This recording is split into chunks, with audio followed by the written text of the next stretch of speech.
Ce programme vous est présenté en partenariat avec la Mutuelle Saint-Martin.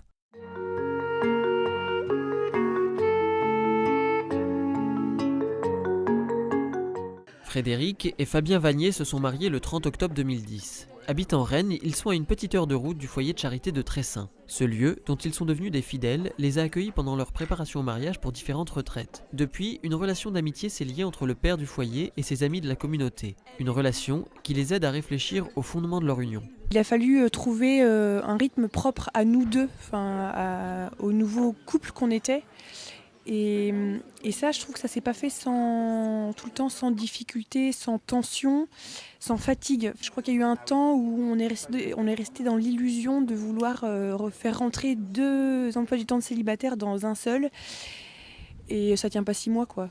Donc le premier pilier qui est comme une porte d'entrée pour pouvoir vivre l'engagement, c'est vraiment la liberté. Parce que ne peuvent s'engager que ceux qui sont vraiment libres. Alors est-on vraiment libre ? On peut essayer de voir s'il n'y a pas des signes qui permettent de le dire. Je crois que c'est éviter aussi tout ce qui est pression qui m'obligerait à, ou qui ferait que.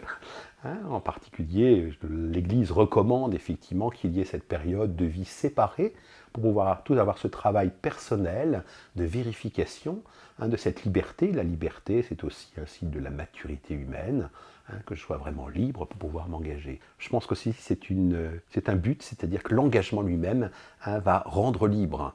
C'est pas se mettre la corde au cou, c'est vraiment mettre des ailes à son cœur, et c'est construire quelque chose. Alors comment est-ce qu'on construit ? On retrouve les 2 autres piliers du mariage, à savoir l'indissolubilité, c'est le pour toujours, et la fidélité. Le pilier de l'indissolubilité, c'était un peu le plus mystérieux pour moi. Je voyais pas trop ce qu'il y avait derrière. Et aujourd'hui, je vois ça un peu comme une espèce de lien qui nous lierait tous les deux, mais il n'y a pas de nœud. Il n'y a pas de nœud qu'on peut défaire. Je me rappelle d'une rando, on était en groupe il y a quelques années, une randonnée en montagne.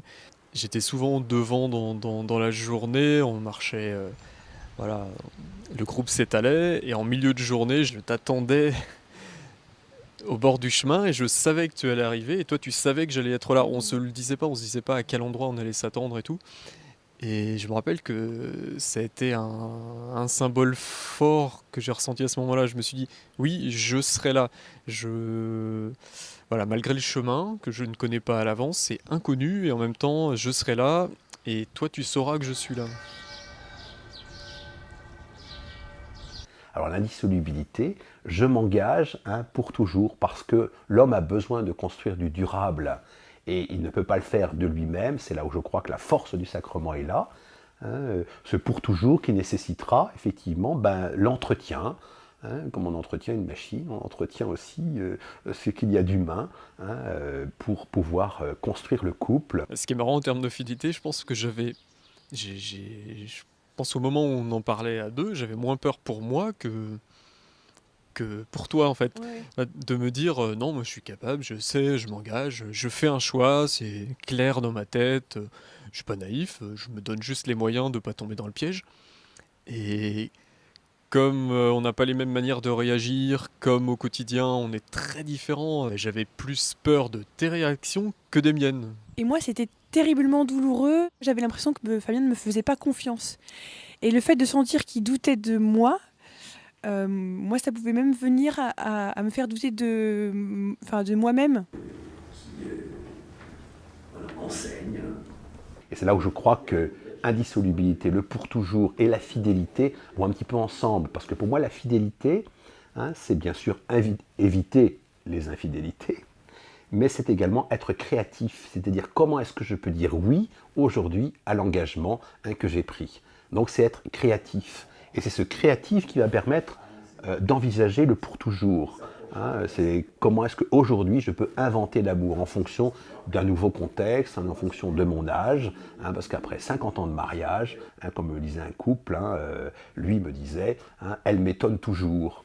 C'est vrai qu'on a eu la chance de trouver assez rapidement et assez sereinement cette entente dans la manière de vivre la fécondité de notre couple. Moi j'aimais beaucoup ta manière de voir les choses. Voilà, si l'enfant arrivait, il était forcément le bienvenu et il n'y avait pas forcément à savoir s'il y avait si la voiture était bonne, si la maison était assez grande, si j'avais un boulot dans les clous. Enfin voilà, la vie, elle avait toute sa place et il n'y avait pas besoin de conditions particulières pour qu'elle advienne.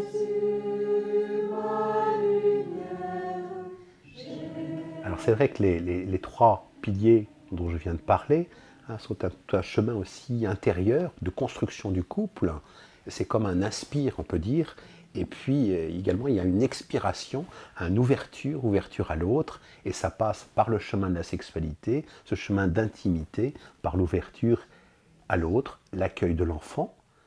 Un enfant qu'on sera appelé à éduquer aussi chrétiennement.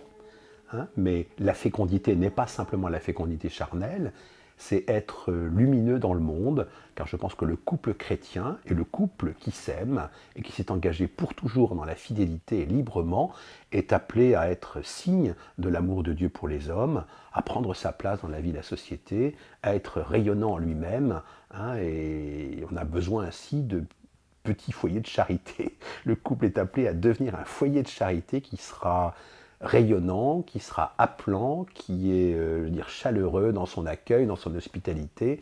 Et ça, je crois que c'est fondamental pour la construction de la société et pour la vitalité de l'Église. Le chemin de la vie éternelle ne demeure pas étranger aux faibles